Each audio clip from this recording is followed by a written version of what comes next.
Hi everyone. So I am here today to talk about power struggles with your toddler. This is something that I am definitely going through at the moment, and it's been a real challenge for me to switch from teacher mode to parent mode. It's a really different thing. You know, I can easily handle a class of 34-year-olds, no problem, by myself. But when it comes to my own two toddlers, I'm finding it really difficult. So I have gone back to all my old notebooks from when I studied to be a teacher, and some parenting forums and some courses that I've done. And I came across this amazing technique that actually really does help reduce these power struggles really, really quickly if you do this every single day. And I'm going to get to what it is in a minute. But first, we just need to understand why we have these power struggles with our children. Like if they're driving you mad, and you feel like they're doing it on purpose, don't you? You feel like they're actually on purpose trying to make you want to jump over the cliff. And I have been really struggling with it lately. So I really hope that this advice helps you. So we need to understand the root cause of misbehavior, because this will help you understand why they're doing it and help you implement this idea. So now this is all based on the work of Alfred Adler, who is an Austrian medical doctor and psychotherapist. So he believed that humans behave in a certain way to achieve a particular goal. So all their behavior is goal orientated.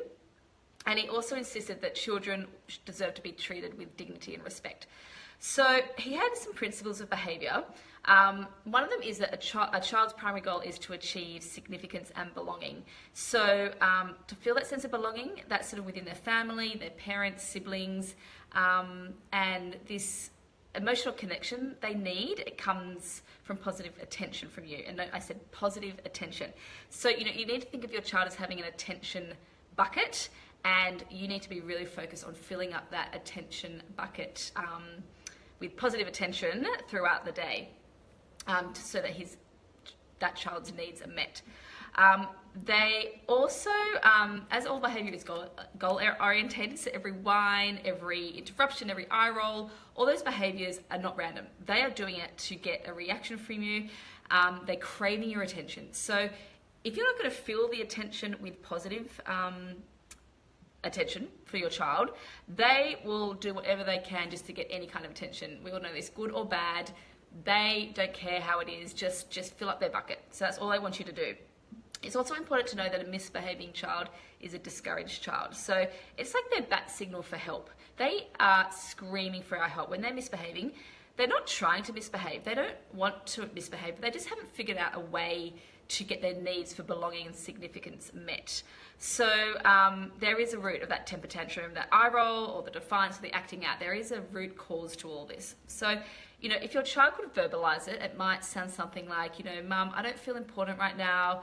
I'd like some of your time and attention. It seems like you're more interested in everything else except for me.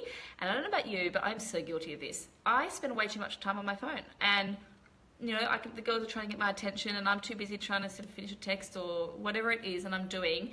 And I know I have been spending a lot of time on work lately, and the girls' behaviour has suffered. So I am now, you know, making a stand, and I'm going to put this focus on filling up their attention buckets with positive attention.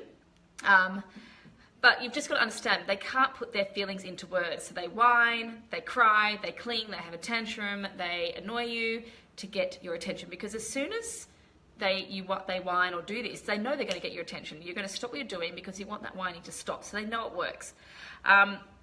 So the bottom line is that we're all hardwired. From when we're born, we're hardwired to with this need of positive behaviour and to have some control over our lives. So if you're a parent who's overprotecting, over-demanding, constantly ordering them, correcting them, directing them, you know, not giving them any choice, not giving them any of their own power, all age-appropriate power, but not giving them their own choice, their own control over their life within reason, that's what's going to make them act out. So it's about getting the tools to let them make their own decisions, age-appropriate, and letting them feel like they have some control over their life. So there are many strategies for improving behaviour, but this is the one strategy that will, if you do this daily, you're going to see a huge difference in the behaviour of your children. and it's called Mind, Body and Soul Time. So what it is, it's about positively filling up your child's attention bucket. And it's one-on-one time with your child, so like one parent to one child. And obviously, I mean, I've got two, so it's working out how to get one-on-one with each of them, but there are ways to do it. You are going to be fully present in mind, body and soul, so no distractions, no phones, no interruptions, and you're going to do what the child wants to do. So they're going to choose an activity, they're going to do whatever they want to do, and you're going to be there 100% present with them just for 10 minutes, okay? If you do this once a day, then you're going to see a change. I mean, if you can build up to twice a day, fantastic, but let's just be real. Let's start with once a day, 10 minutes with each child and giving them that attention they need. So obviously the biggest challenge to implement this is getting a routine and having the time to do it and making it a priority, because it's so easy just to let it go. So here are a few places to start. The first thing you need to do is like just beg, borrow and steal that time. Think about when you're just sitting there on your phone just checking Facebook. Could there be 10 minutes there? Does that laundry really need to be folded right now? Could you take 10 minutes there? So just think of things you're doing throughout the day and think, is it really that important, or can I use this time in a better way? Another way is to make the ordinary extraordinary. So changing things that you're already doing, but making them more extraordinary. So repackage them in a way that's more special for your child. So maybe if you're taking your child at night, maybe 10 minutes before, get them to choose an amazing book, or have a special time to talk about them about their day, or just and tell them this is our special time, this is our mind, body, soul time, whatever time you want to call it, and label it and say, let's have some quality time together and let's do something really special. Another idea is to start with a stagger, so waking your children up in the mornings might not be possible, but if they wake up separately, using that morning time as a one-on-one time with each of them, and sort of doing something that they will like, seizing the moment. So maybe, if you're in the bath with a child, turning that into a really special time and really getting into the child's ego state. Your children love you best when you are just being like them. You're playing with them, you're laughing, you're acting silly, you're just being fun. You're not being adult ego, like directing and telling them what to do. You're in their childlike state, and that is just how they love you the most. So the more time you can be like that with them, you are just going to fill up their attention buckets like overflowing, and it's going to really help, because they're not going to feel like they need to grab your attention so much in negative ways for the rest of the day. The other way is to capitalize on a captive audience. For example, if they're in the car, you're driving home from school. I have been very guilty. We have a DVD player in our car, and it is on way more often than it should be. But I turn it off, and we just talk, and we talk about where we're going, what we've been doing, what they did that day. So I'm using that time as a time to talk to them. So don't forget, you're going to really label this time. So let's go and have our special time together, and when it's finished, you say it's the end of our special time, we'll have it again tomorrow. Sometimes they act out when it's over because they've just had so much fun, but if they know that it's going to be a regular thing every day, then they will get used to how it works. So, just keep in mind that there is a direct relationship between the time invested in this special mind, body, soul time and the behavior in your children. I'm telling you, if you do this regularly, you're going to see an amazing improvement in your child's behavior. I'm already seeing a change.